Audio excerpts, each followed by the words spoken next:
moral injury is a relatively new term, concept, although it goes back a ways. And there are different leaders in the field who speak about this with great eloquence. Jonathan Shea is one, Brett Litz is another. They're actually talking about two different circumstances, mainly drawn from military context. And in the kind of moral injury that Jonathan Shea describes is where the soldier fights and the soldier is exposed to death of himself, a near death, and of comrades, and then realizes that a commander or the whole policy of the war in which he or she is risking life is wrong, that there have been violations of an unwritten code of honor, of military justice. And he's participated in that. And there's a deep feeling of loss, of anguish, because of being led into battle by a leader, a king, a country, who violated the fundamental rules of morality.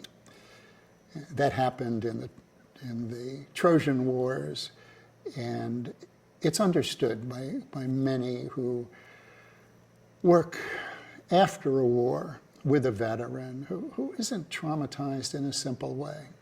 They're traumatized in a philosophical way. I was let down by my leaders, and there's an ache that comes from that participation.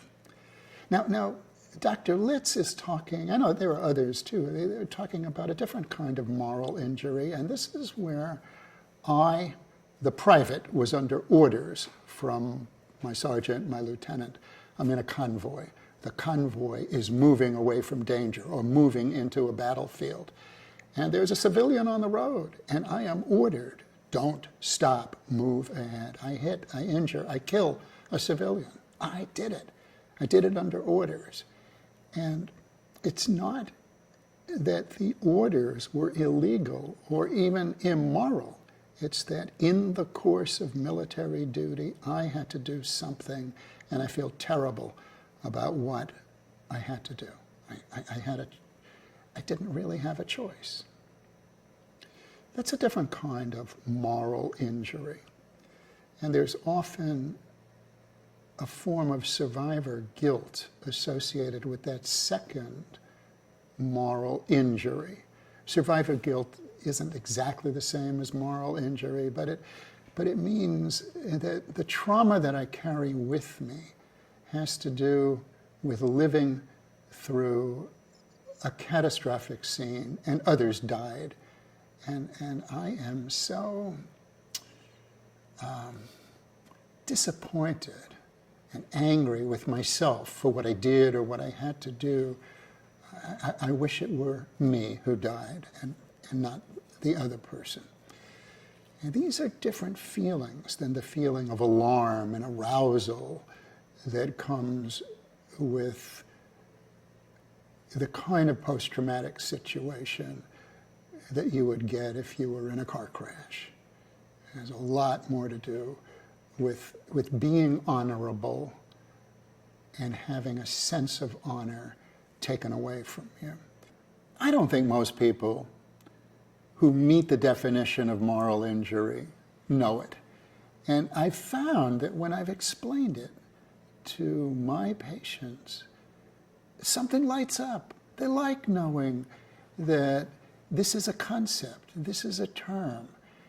Usually what they feel is frustration, anger, alienation, and a certain amount of self-blame. When you put it into words and you explain, well, you're a person of honor. And particularly in a military context, there's such a strong sense of honor. You're fighting and risking your life for a purpose. You're doing it for your country. You're doing it for a cause. But basically, you're doing it for your brothers and sisters who are part of your unit. You're fighting for one another. And if the honor that binds us all together in those situations has been sullied, has been damaged. The honor has been damaged. Then what you're feeling is the moral injury. You're feeling as though you're outside of the code of honor, either because the leader made it that way or because you did something or were forced to do something that betrayed your sense of honor. And since you can't put it into words, but you suffer for it, putting it into words helps.